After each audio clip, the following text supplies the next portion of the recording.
please give a warm welcome to Colin Phillips.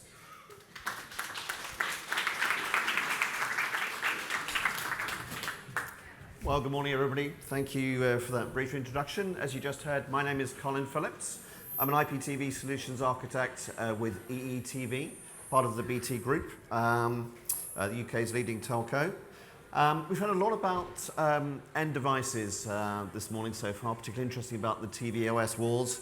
I'm going to focus on the connected part of connected television, particularly in the context of live streaming. I'm going to be talking about MAUD. Now, what is MAUD, you may be wondering? It's not a long-lost 19th century relative. Factoid to take away, peak popularity for MAUD as a name was 1882, with a short test later. But it's Multicast Assisted Unicast Delivery, a 21st century way of getting live content at mass market scale to end viewers reliably, economically, and with the lowest possible carbon footprint in a way that works for all the partners involved in content distribution ecosystem. We'll take a quick look at the current status and future of live television. We'll have a look at the way the changes that are taking place in how it's delivered, and a little bit about the regulatory framework that applies to that. We'll have a look at some of the problems and issues that result from that, the current solutions we have, and then critically how MAUD can help fix those, and a little bit about how it works in detail. But I'm going to start with a quick audience question, hopefully not too taxing. Anybody like to tell me who the gentleman on this left of the slide is? Phone a friend? Anybody?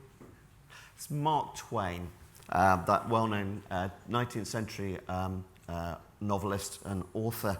And he was in poor health towards the latter part of his life, to the extent that he was forced to make a public statement saying that reports of my death have been greatly exaggerated. And live TV, I could say the same thing about, I think. So over the years, the rise of video on demand, it's a 30-year journey I've been proud to be a part of. And at massive scale, clearly now. The last Netflix figures I saw of their global subscriber base was 260 million. But live TV is still very much with us. There's a really interesting piece of research that Ofcom have done for the last few years called Media Nations. This graphic is taken from that. I would encourage you to take a look at the source document. Lots of very good information in there. But you can see how people's viewing time in the UK breaks down. So the first thing to note is there's a lot of TV viewing taking place, almost 4.5 hours. And of that, live television is still 44%. So hugely important. Aha, I hear you saying, but what about the younger demographic? They don't watch as much live television, do they? Well, that's true. But even amongst the age group that watches the least, which is 16 to 24-year-olds, they're still watching on average 39 minutes a day of live television. And what are they watching? It's live sports. And this was a bit of a surprise to me, reality television. So Love Island, people are glued to that, apparently.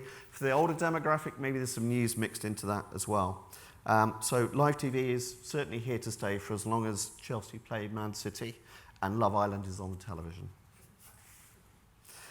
Alongside how it's consumed, we should look a little bit about how content's delivered. And we're seeing some really strong market changes and radical changes taking place there. The BBC, for example, made the statement last year, Tim Davie, their DG, about a move to online-only distribution. A switch off of broadcast will and should happen over time. And that's probably not unaligned to the review of freeview licenses due to take place in 2034. Ofcom have an eye on this as well.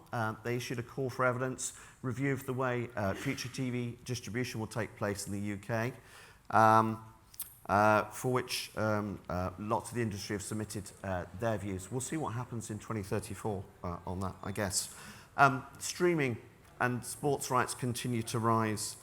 Amazon, notably, of course, DAZN, TNT Sport, Apple considering bidding for sports rights as well. And even Netflix, the behemoth of the on-demand world, started live TV services in November of last year. All of this is driving pressure on internet capacity. And you can see the City AM headline there, looking at the largest ever peak of UK broadband usage driven by the Arsenal versus Man City match in February of last year, which was only available to stream on Amazon, not on broadcast services. So how do we deliver content, live content at the moment, and how we'd like to deliver it in future? Here's the big view picture. At the moment, it's still a majority delivered over the air broadcast. Very traditional model that we're very familiar with. A single transmitter sat on a hilltop or 22,000 miles that way up in space, using radio spectrum to deliver that to the end customers. There's a single stream per channel. No broadband impact at all because it uses the RF spectrum. But that spectrum is limited. So we've certainly seen the introduction of UHD services to some extent, but that is limited by the available spectrum that is free to use. For streaming, today the dominant technology is unicast delivery, and I did say I'd come back to that for the Multicast and new unicast of MAUD. So for unicast delivery, every end viewer gets their own copy of the content. If you have 1 million viewers, you have 1 million streams running across the network. So the network impact is proportional to the number of viewers.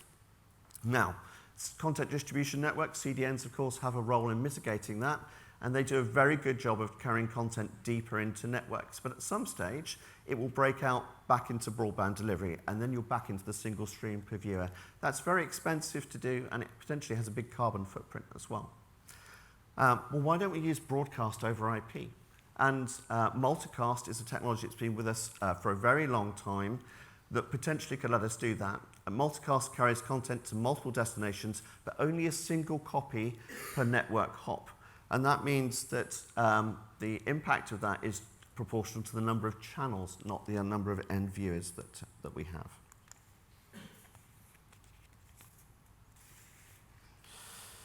So why don't we do more multicast today? Well, the public internet doesn't support multicast, which means you can't get from content service providers to the end users, which means the pressures on our broadband capacity, those 1 million copies for 1 million viewers as we saw. The graph you have here shows traffic through our BT network over the last 4 or 5 years. A couple of key points to take away. Obviously, the pink trend line, you can see the growth in traffic over time. So there's more capacity being added to cope with that. But I'll draw your attention to the peaks in demand, and networks have to be scaled to peak capacity. So that trend line is somewhat higher, and you can see what's driving those peaks. It's particularly sporting events. The City AM headline we saw a few slides ago was about the Manchester versus Chelsea match. And you can see the peak there sitting in February of 2023. I should also add a little bit about games downloads as well. So people tend to game at the same time as they're watching TV or the similar leisure hours they have. And some of the games downloads can be absolutely huge. Just looking at the stats, Xbox Call of Duty Black Ops Cold War, biggest Xbox download of last year, 158 gigabytes. Ark Survival Evolved for the PC, 250 gigabytes. So if people are doing games downloads and streaming sports events at the same time, that's what really drives that peak usage. And that peak usage means more network equipment, and the carbon footprint is roughly proportional to the amount of peak capacity you put in place, the number of ports you have active. So that has an environmental impact as well, of course. How do we ensure these content gets delivered reliably? If we do go to broadcast switch off, like we were looking at a couple of slides ago, we don't want to repeat some of the early days of streaming. I remember the first global streaming event. It was sponsored by MSN, Madonna Brixton Academy of Broadcast. Anybody remember that? Long time ago. I was very excited. I think I got about 2 pixels during the whole event. That's not something we wish to replicate for the future, clearly. Okay, so how does OTT delivery work today, our unicast delivery? Just a bit of a refresher. So you have the content provider. They take their live content, they encode it, they package it, they encrypt it, they put it on their origin server, and then they hand it over typically to a CDN partner, one or more of those, who distribute it over the internet. The CDN partner is then integrated or sat inside a network operator's network, delivering over unicast to the home gateway in the end customer's home, and then a unicast delivery to the end content device. And sitting on that device, that's that content provider's application. So the content provider sat at both ends of that chain. Now, what might it look like if we did delivery over multicast? And this is what first generation multicast integration with OTT services looks like. Content provider, similar content preparation encryption at the left-hand side. But when they hand it over, you'll notice the CDN has disappeared from the picture. There's a direct integration required between them and the network operator, then carried in multicast across the network operator's network, and then converted back at the edge device, the home router, the home gateway, back into unicast for the content provider to present to the customer. So what are the issues with that? So first of all, the content provider needs to do an integration directly with the network operator. Now, if you're a global player and you are looking to integrate with thousands of networks around the world, that becomes a very difficult, burdensome thing to do. You also need to make changes to the client application as well. So the client application needs to be aware of where to find that traffic and to be pointed at that multicast gateway where it will source it from. So again, from a content provider's perspective, that's a bespoke change for every network operator you integrate with. And these challenges have really meant that multicast ABR has only made a little bit of an impact into live content distribution today, typically by network operators and their own services. But there is a solution. So back to MAUD, Multicast Assisted Unicast Delivery. So at the top of this slide, you see the ABR chain that we were just talking about, and the bottom is where MAUD fits in. So content provider sits the left-hand side. They are integrated with their CDN, so there's no change there. CDNs are back in the picture. There is a simple, lightweight integration that takes place between the CDN provider and the MAUD root proxy gateway. We've done some trialing on this already with CDNs, and that's typically taken a couple of days. That's a very lightweight, very simple integration to do. Traffic is then carried in multicast over the network, and back at the edge, the home router is converted back into unicast for delivery to the end device. So the key differences we have here is there's pretty much no change for the content provider. They work with their CDN partners as they do today. There's no change required for the end application. We'll come back to why that is in a slide or two. And from a CDN's perspective, it's a simple integration. And from a content provider, from a network operator's perspective, you just need to integrate with a few of the global CDNs. So we think this is a solution that works for all parties involved in the ecosystem. So how do we find out where to get the content from in the first place? And I know I've had a chat with a couple of audience members about this, and this is a subject that's of interest. So the application talks to the CDN selector in the usual way. The CDN selector is then aware of which CDN is available to distribute the content, and the CDN is aware if they have a MAUD integration to use. So it simply redirects the content provider's app to look at the edge proxy corresponding to that delivery, and the edge proxy then delivers that to the end client. So a little bit more detail on this, and I will go through this. If you need more technical detail, there was a really good IBC paper that my research colleagues authored last year. So if you search for this in 2023, you'll find it. This is a two-client example. So probably we've got a smart TV sitting at the top and a mobile sitting at the bottom. Imagine the smart TV is first to join a live event. It will send an HTTP request, and I should say this works with all HTTP-based streaming protocols, HLS, Dash, it's agnostic to that. It's also agnostic to any content protection that's used. It doesn't need to understand what's inside the payload. That HTTP GET request is sent to the edge proxy. That's sent to the root proxy. The root proxy is aware that it's not currently carrying that streaming content, makes a request to the CDN origin server. The CDN origin server responds with a header, which is the box labeled 1, and the video payload, which is labeled payload. When it gets back to the root proxy sends the header back in unicast to the edge proxy, but puts the content, the video part of that, on multicast and delivers that also back to the edge proxy. The edge proxy stitches that back together again and delivers the header and the payload to the app, just as it would have done if it had been delivered over ABR. Then we have our second client come along to make a request for the same content, makes its same HTTP GET request, forward to the edge proxy, forward to the root proxy. But this time around, the root proxy knows that it's already carrying that content. So it just sends that head request to the CDN server. That responds with the header. That gets sent back to unicast, the edge proxy, where the edge proxy combines that with the multicast content it already has to make the full header and payload back to the app. The important thing to note here is the CDN still sees the same client request that it always would do. So in terms of control on content access, and monitoring and stats production for content consumption, there's no change required by the CDN to look at that.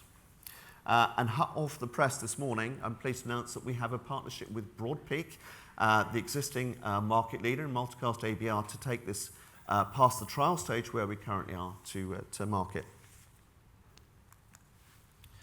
So in summary, we think this is a way of getting live content delivered at scale reliably to end customers in a way we think that works for all parties concerned.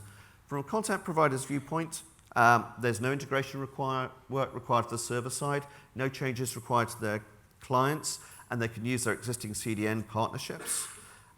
It's also hugely scalable, so that Madonna concert problem shouldn't recur. From a CDN viewpoint, it reduces cost, it's a simple integration, and we hope with our commercial partnership, a solution that's widespread. And from a viewer's perspective, it just works. So that is the end of my presentation. I'll maybe have a few minutes for questions and answers if anybody has any questions I'd like to pose.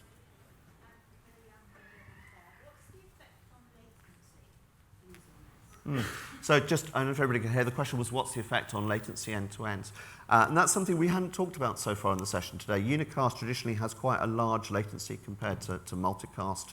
I think the important thing to realise here is it's a combination, so it's a hybrid technology using multicast and unicast. So the multicast part of that will add very little, if any, latency, but the unicast delivery will reflect the underlying streaming protocol used. We don't change that, so whatever HLS or Dash has put in place, that essentially will remain unchanged. Gentleman at the front here. Comcast attempted something similar in 2015. Do you have any insights why that failed and how people can avoid those? So the question is, Comcast did something similar in 2015. Do I have any insights as to why that failed? So I'm not familiar with the Comcast solution. Is it like the traditional multicast ABR approach that I described in the slides, where you have to have a bespoke integration? Multicast Assisted ABR, not unicast delivery. Yeah, so this is the first slide I talked about, multicast ABR. So you need that bespoke integration between the content provider and the network, and that doesn't really scale if you're a global player. So that's the key feature that we have in MAUD. So there's no changes required for the content providers, either at the server side or in the client, and we think this should be very much more scalable. We are working closely with partners on this, for example, the BBC that we referenced, so we're doing some trialling work with them to prove this works in practice. You sell this to Comcast? We won't be selling it directly, but the partnership I announced with Broadpeak, that is a way to commercialise it and bring it to market. Question, gentleman in the grey shirt on the left, please. Thanks. So I guess it can solve hopefully some of the multicast delivery and the capacity problems, but what about some of the return path challenges, the logging, the access control? What have you seen there in terms of the potential direction to solve those things? So again, for everybody's benefits, the question is, so it's a good use of capacity, but what about the return path challenge in terms of logging and statistics production? Well, as I said, so essentially from a CDN viewpoint, from a content provider's viewpoint, it looks the same as it did when it was being distributed by Unicast. So those HTTP header requests that I talked about, they contain all the information that CDNs currently have, be it cookies or tokens or whatever it may be. So all the stats, all the logging, all the access control that currently sits there remains unchanged. It's just the network delivery is much more efficient. Gentleman here in the black suit. How about advertising, dynamic ad insertion? How does that play in this? Yeah, the question is about dynamic advertising. How does that work? So we've talked a lot about monetization today, and of course that's tremendously important to make sure people get a return from their content, obviously fast channels and so on. So essentially there's no change there. So when you break out to a targeted advertisement, you can do that in the same way that you can do currently. So the player device will switch over from the broadcast service and stitch an ad into that. Now, how do you get those ads at scale into the client? Well, there's a number of ways you could do that. You could multicast it, you could unicast it, you could cache it in the client. So that all that stands preserved. So I think I'm about to time out, I'm afraid. Thank you for your questions. I'm at the show. If there's any more questions or comments, do come and find me over a coffee later. Thank you for your attention.